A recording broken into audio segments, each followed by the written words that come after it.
Assalamualaikum warahmatullahi wabarakatuh. Marilah kita belajar di TFH.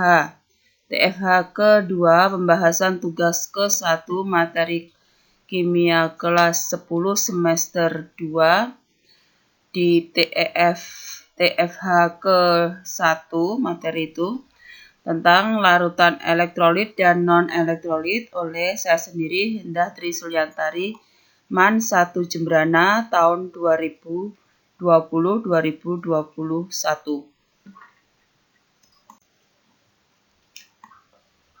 Tujuan pembelajaran bisa dibaca sendiri.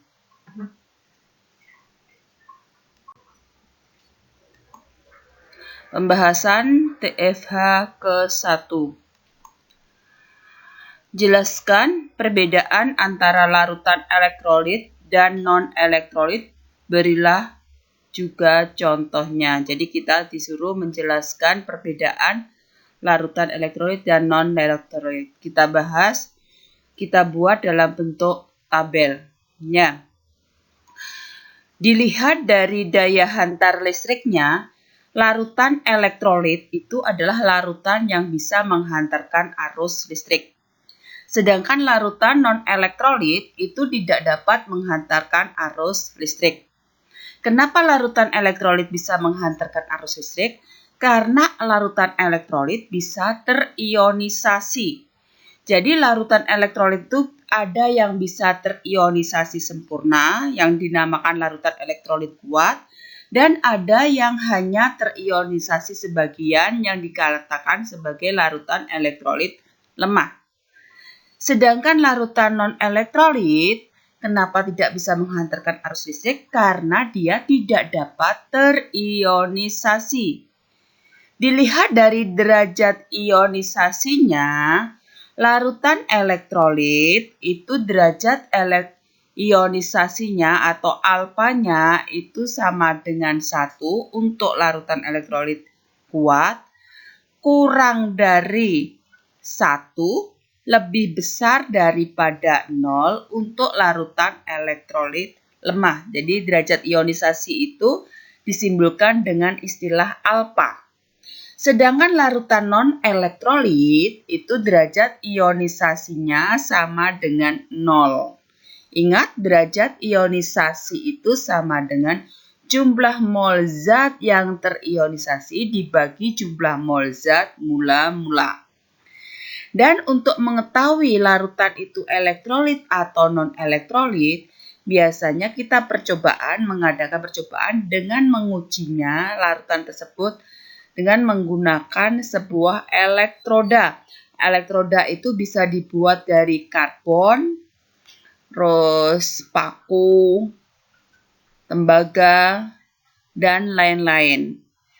Elektrodanya ini juga kita hubungkan dengan baterai dan lampu. Ya. Nah, makanya yang kita lihat itu di elektroda dan di nyala lampu. Jika kita lihat di elektrodanya, kalau larutan elektrolit itu pasti ada gelembung gas. Mau banyak atau sedikit, pasti ada gelembung gas. Tetapi kalau larutan non-elektrolit tidak ada gelembung gas. Dilihat dari nyala lampunya, larutan elektrolit itu bisa menyala terang, bisa redup, ataupun bisa mati. Tetapi kalau non-elektrolit sudah pasti mati. Jadi yang bedakan larutan elektrolit dan non-elektrolit sudah pasti. Kalau dari nyala lampunya kita lihat ada yang sama-sama mati, tetapi yang berbeda di sini kalau larutan elektrolit adalah ada gelembung gas, tetapi kalau non-elektrolit tidak ada gelembung gas. Dilihat dari senyawanya, larutan elektrolit itu kebanyakan berasal dari senyawa ion dan senyawa kovalen yang polar. Sedangkan larutan non-elektrolit kovalen non-polar.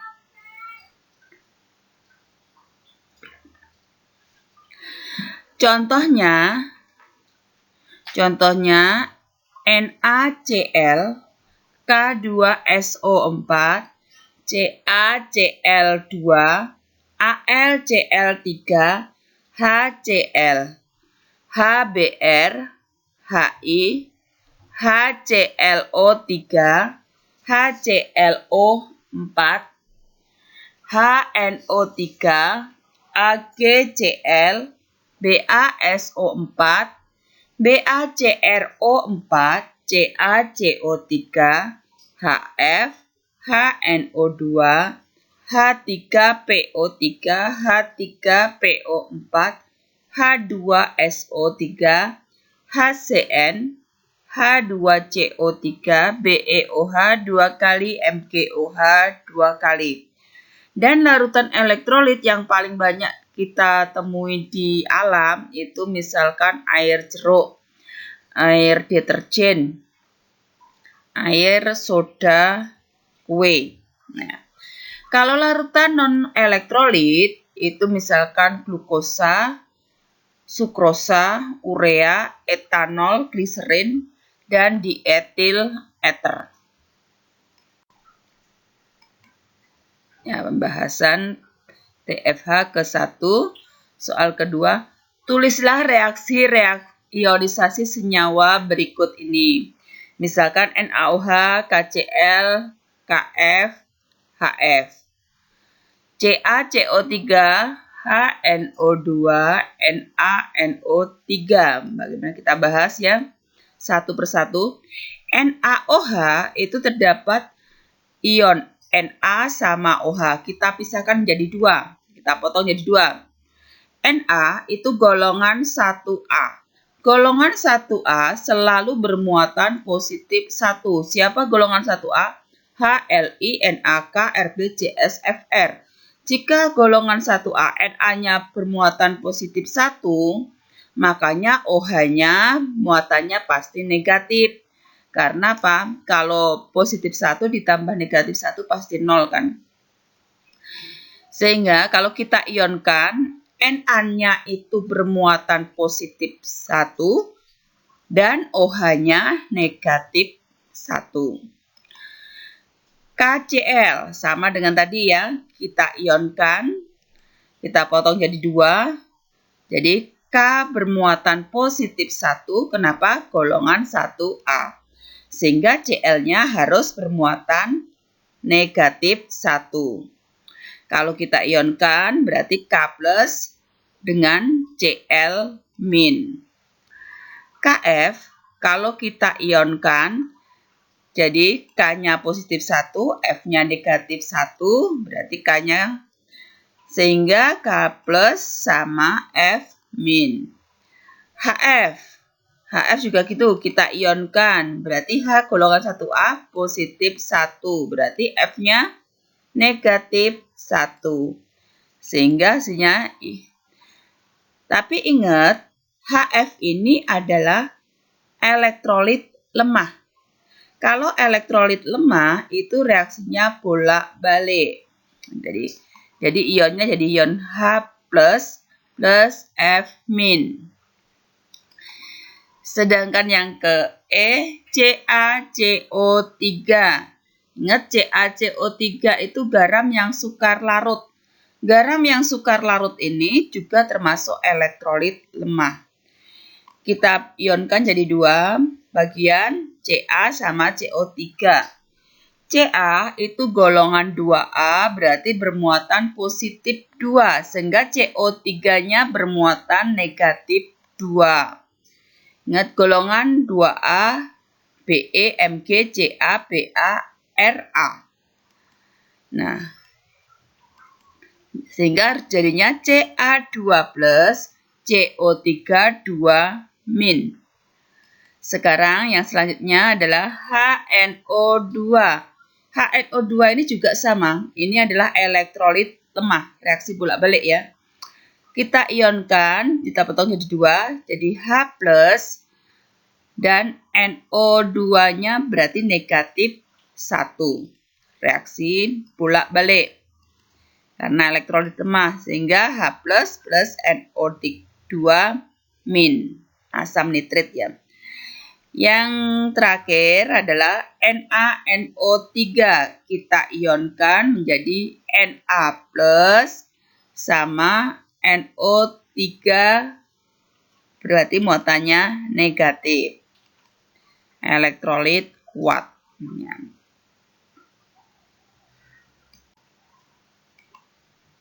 Pembahasan selanjutnya, mengapa kita tidak boleh terlalu sering mengkonsumsi minuman isotonik? Ya. Memang kandungan minuman isotonik itu sangat diperlukan oleh tubuh kita ya. Isotonik itu mengandung gula, ion Na positif, 6% sampai 8% itu karbohidrat yang membuat tubuh kita itu bisa berenergi, bisa menggantikan cairan tubuh yang hilang dan mudah sekali diserap oleh tubuh. Dan minuman isotonik ini memang sangat bermanfaat jika kita mengalami dehidrasi, aktif olahraga maupun bekerja keras. Jadi bisa menggantikan cairan tubuh kalau kita lagi dehidrasi. Tetapi kita tidak boleh terlalu sering minum isotonik. Apa penyebabnya? Ya, jika kita mengonsumsi setiap hari, ya tidak baik bagi tubuh kita. Ya. Kenapa? Kandungan gula dan ion Na positif yang sangat tinggi bisa mengakibatkan kenaikan berat badan. Bisa meningkatkan resiko penyakit diabetes tipe 2, jantung, tekanan darah tinggi, dan memperberat kerja ginjal.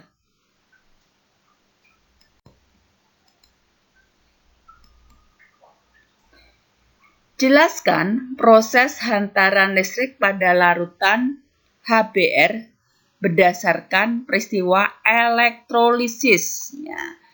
Makanya kita harus bisa mengionkan HBr ini dulu ya. HBr kita ionkan jadi 2 bagian. Ingat H tadi bermuatan positif karena golongan 1A. Berarti Br-nya bermuatan negatif. Jadi KHBr itu aqueous itu dalam bentuk larutan. Jadi kalau kita larutkan dalam air berarti HBr aqueous ya. Sehingga reaksinya berubah menjadi ion H plus aqueous dan ion Br min aqueous atau larutan. Di katoda terjadi peristiwa, jadi katoda itu ion H plus aqueous ini menangkap elektron ya, sehingga berubah menjadi H2 gas. Nah, jumlah atomnya belum setara. Atom sebelah kiri dan sebelah kanan harus sama.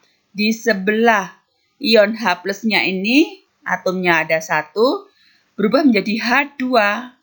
Hanya itu ada 2. Biar sama, berarti yang 1 ini dikalikan 2, sehingga elektronnya juga ada 2. Di katoda sudah kayak gitu, sekarang di anoda. Di anoda adalah ion Br min aqueous. Dia melepaskan elektron, berubah menjadi Br2 gas. Nah, ini sama. Di anoda itu ion Br itu Br ya Br minnya itu 1, sedangkan Br hasilnya produknya Br2, Br-nya ada 2, belum sama. Kita kalikan, yang 1 kita kalikan 2, sehingga semua yang ada satunya kita kalikan 2, berarti 2 Br min berubah menjadi Br2 dengan 2 elektron. Yang dilepas dan ditangkap sudah sama. Menangkap 2 elektron, melepaskan 2 elektron, sehingga kalau kita jumlahkan, reaksi totalnya adalah 2H plus aqueous direaksikan dengan 2 Br min aqueous menghasilkan H2 gas dan Br2 gas. Nah, kesimpulannya apa sekarang? Kita simpulkan, ketika sumber arus listrik itu terhubung, ion positif atau kation dalam larutan elektrolit akan menangkap elektron dari katoda. Jadi katoda. Sebaliknya, ion negatif atau anion dalam larutan elektrolit akan melepaskan elektron ke anoda. Selanjutnya, ya, elektron yang telah ditangkap di anoda mengalir ke katoda melalui sumber arus listrik. Jadi, makanya akhirnya terbentuklah arus listrik. Bisa dikatakan ini larutan elektrolit. Akibat pelepasan dan penangkapan elektron oleh ion-ion bisa menimbulkan arus listrik.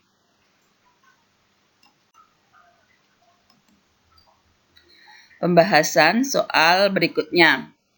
Larutan amonium hidroksida. Amonium hidroksida sebanyak 14 gram terlarut sempurna dalam air.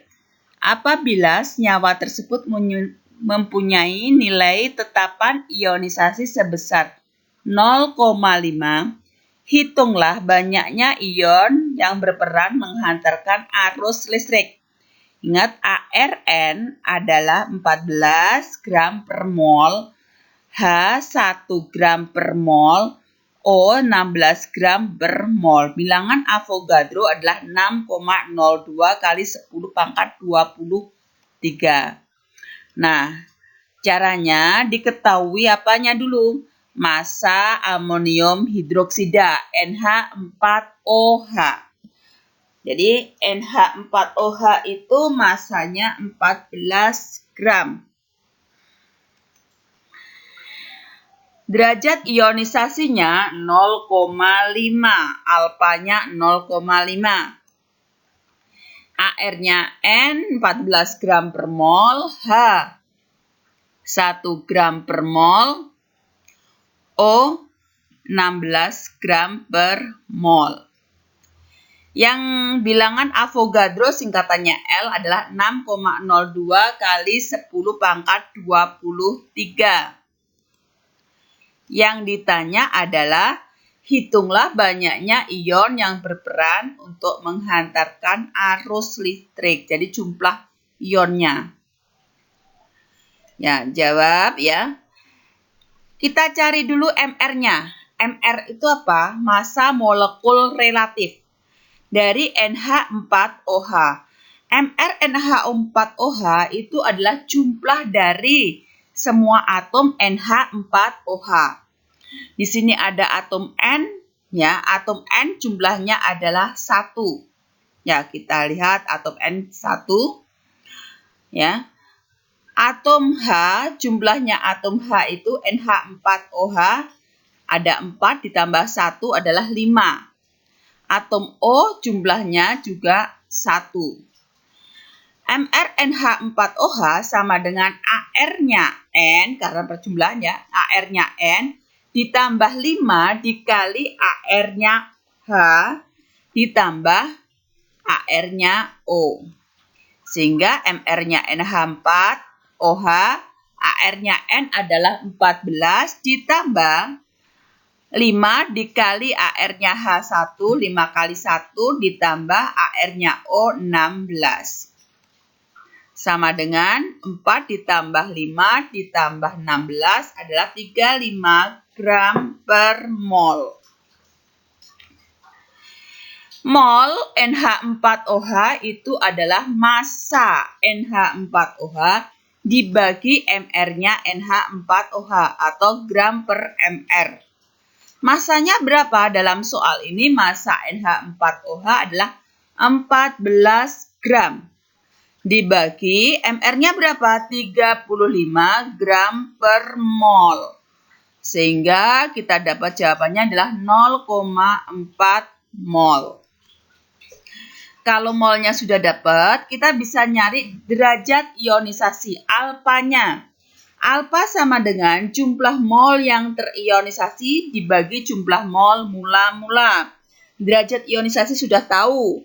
Jumlah mol mula-mula sudah tahu. Jumlah mol derajat ionisasinya 0,5. Jumlah mol mula-mula itu adalah molnya NH4OH adalah 0,4 mol. Sehingga kita bisa cari jumlah mol yang terionisasi. Jumlah mol yang terionisasi adalah alfa dikali jumlah mol mula-mula atau derajat ionisasi dikali jumlah mol mula-mula. Jumlah mol yang terionisasi itu sama dengan 0,5 dikali 0,4 sama dengan 0,20 mol. Atau bisa kita tulis 2 kali 10 pangkat min 1 mol. Banyaknya ion itu sama dengan bilangan Avogadro L dikali molnya. Banyaknya ion berapa? 6,02 kali 10 pangkat 23 dikali ionnya tadi 2 kali 10 pangkat min 1.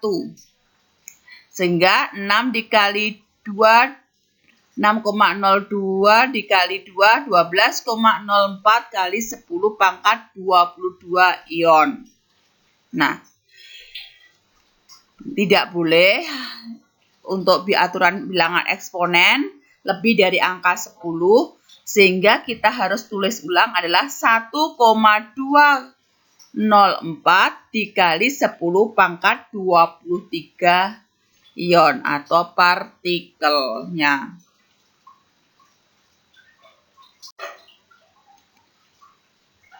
Soal berikutnya, berikan beberapa larutan berikut ini. HClO 4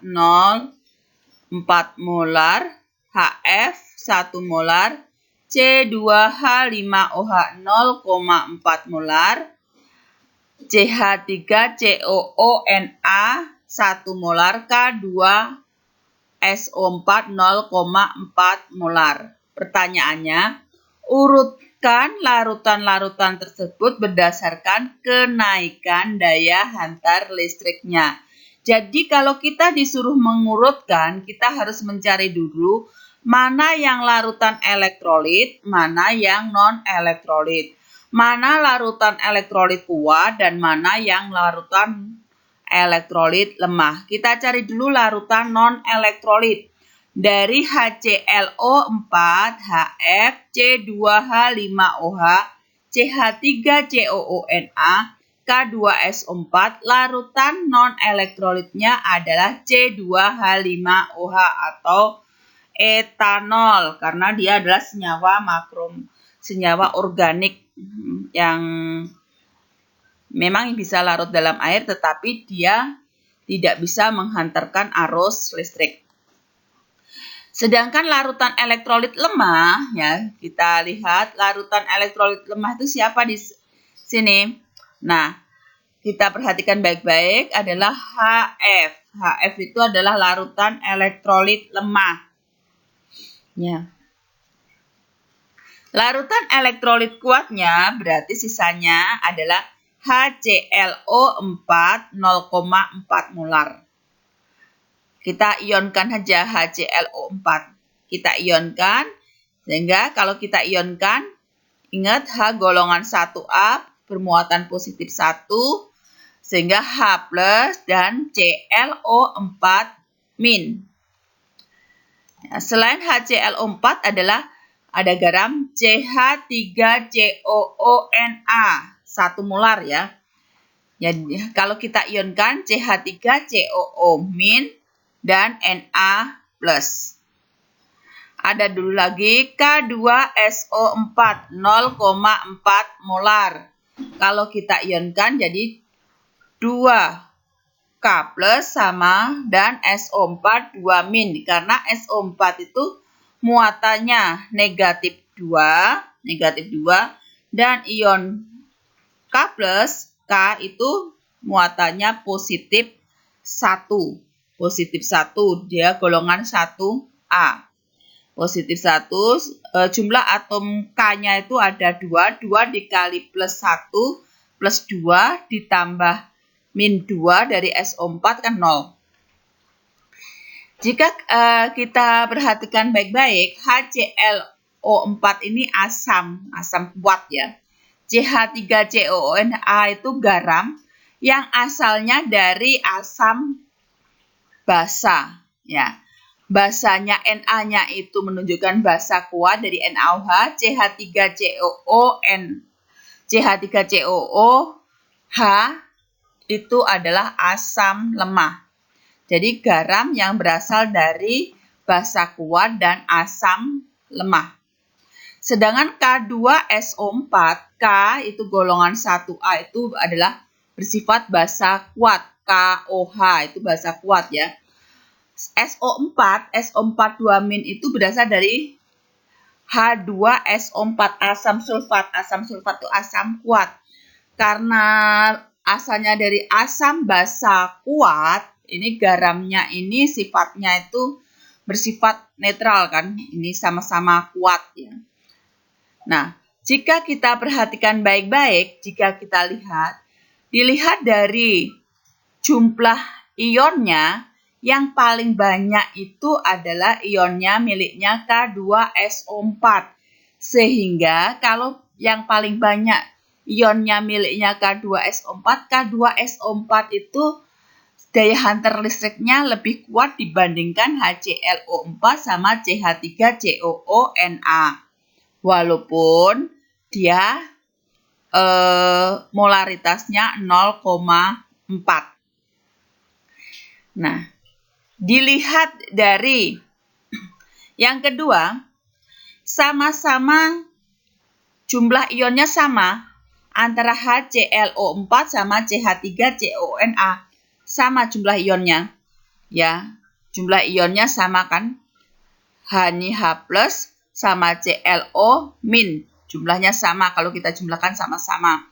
CH3COO min sama Na plus sama. Yang bedakan apa? Molaritasnya.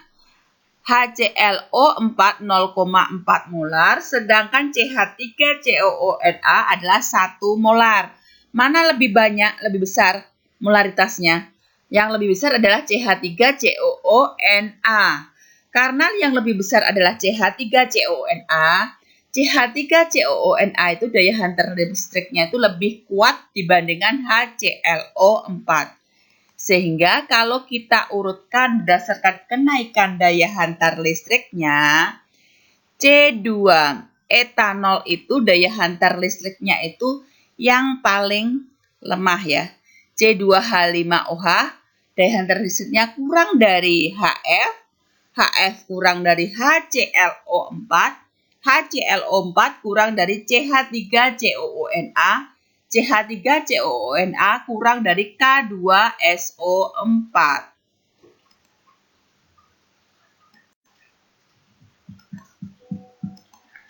Soal berikutnya ya. Padatan senyawa ion tidak dapat menghantarkan arus listrik. Namun, lelehan ataupun larutannya dapat menghantarkan arus listrik. Sementara itu, senyawa kovalen polar hanya larutannya saja yang dapat menghantarkan arus listrik. Mengapa demikian? Nah, kita harus tahu senyawa ion dalam bentuk padatan memiliki susunan mangpat dan rapat, sehingga ion-ionnya tidak dapat bergerak bebas. Akibatnya tidak dapat menghantarkan arus listrik karena nggak bisa bergerak ya. Senyawa ion dalam bentuk lelehan atau larutannya, ion-ionnya dapat bergerak bebas sehingga dapat menghantarkan arus listrik. Kalau ada ion-ion pasti bisa menghantarkan arus listrik. Ada ion positif maupun ion negatif. Tetapi kalau senyawa kovalen polar dalam bentuk lelehan dan kristal itu padatannya tidak memiliki ion-ion. Jadi kalau bentuknya kristal maupun lelehan tidak memiliki ion-ion, masih mampat ya. Sehingga tidak dapat menghantarkan arus listrik. Tetapi senyawa kovalen polar dalam bentuk larutan akan terurai menjadi ion-ion penyusunnya, sehingga dapat menghantarkan arus listrik.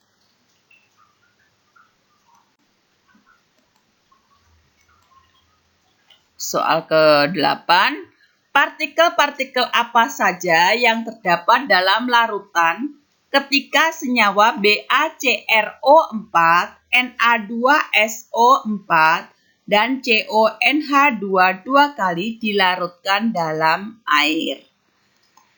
Nah, kita harus bisa mengionkan BaCrO4.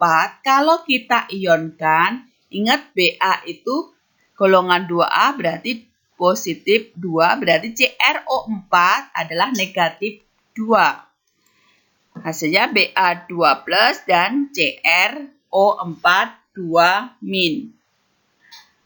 Na2SO4, ini juga elektrolit kuat ya. Na2SO4, Na golongan 1A plus 1, jumlah atom Na2 plus 1 dikali 2 plus 2. Berarti SO4 biar sama dengan 0 adalah min 2. Kalau kita ionkan berarti Na2Na plus dan SO4 2-. Ya, 2-nya kita taruh di depan sebagai koefisien. Sedangkan CONH2 dua kali itu non-elektrolit. Kalau non-elektrolit ini tidak bisa kita ionisasi. Jadi partikel-partikel yang ada di dalam larutannya kalau BaCrO4 adalah ion Ba2 plus CrO4 2-. Kalau ion Na2SO4 ya ion Na plus sama dan ion SO4 2-. Tetapi kalau CONH2 dua kali tidak bisa terionisasi. Ya tetap berwujud CONH2 dua kali. Sebutkan fungsi elektrolit dalam tubuh. Jadi apa sih fungsi elektrolit dalam tubuh kita? Pembahasannya ya. Fungsi elektrolit dalam tubuh kita, misalnya dalam tubuh kita itu memerlukan natrium Na+, kalium K+, magnesium Mg2+, klorida Cl-, bikarbonat HCO3-, fosfat PO4 3-, sulfat SO4 2-, yaitu menjaga kondisi tubuh seperti mengatur kadar air, menjaga keseimbangan pH tubuh, dan berperan penting dalam otot kita, biar otot kita itu tidak lemas. Ya. Makanya kita tidak boleh kekurangan ion Na, ion K, ion Mg2+, ion Cl-, ion HCO3-, ion PO4 3-, dan ion SO4 2-. Nggak boleh kekurangan, juga tidak boleh berlebihan.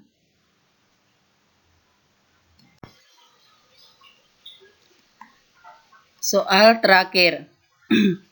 Suatu asam lemah HCOOH mempunyai derajat ionisasi sebesar 0,4. Jika 0,8 mol asam lemah tersebut dilarutkan ke dalam air, tentukan jumlah mol masing-masing dari HCOOH, HCOO-, dan H+. Pembahasannya, diketahui derajat ionisasi atau alfa sama dengan 0,4. Jumlah mol mula-mula HCOOH adalah 0,8 mol. Yang ditanya adalah jumlah mol zat HCOOH, HCOO-, dan H+. Ya.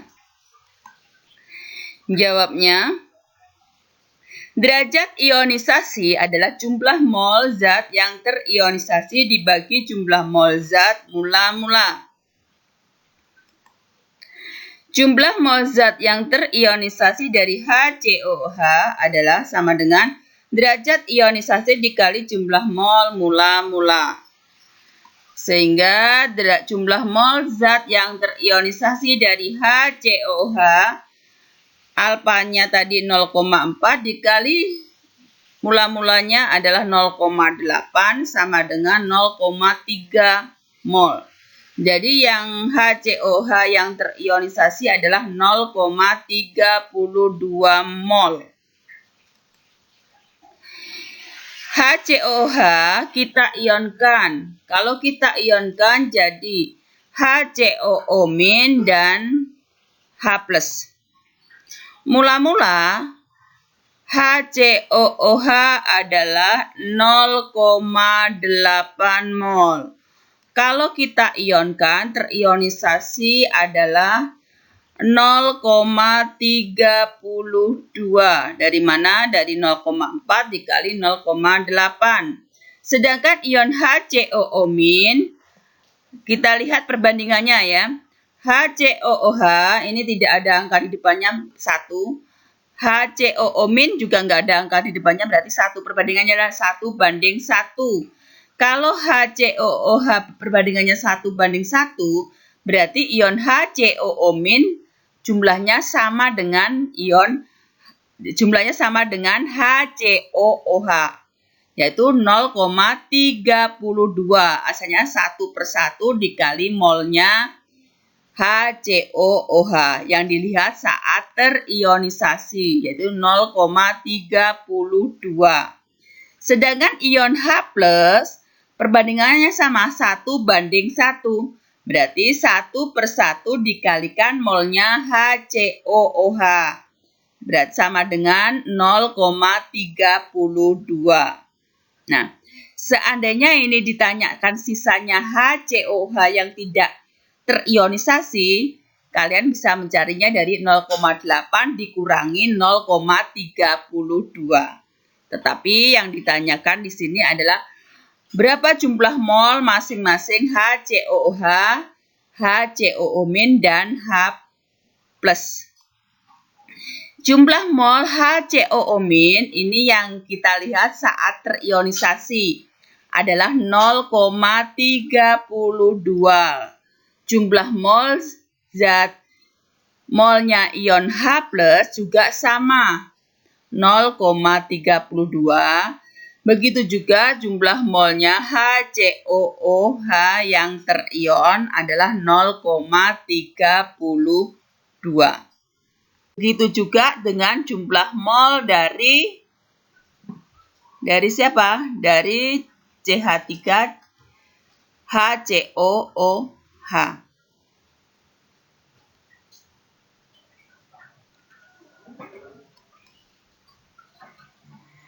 Demikian kita akhiri sampai di sini. Assalamualaikum warahmatullahi wabarakatuh. Terima kasih. Jangan lupa bahagia.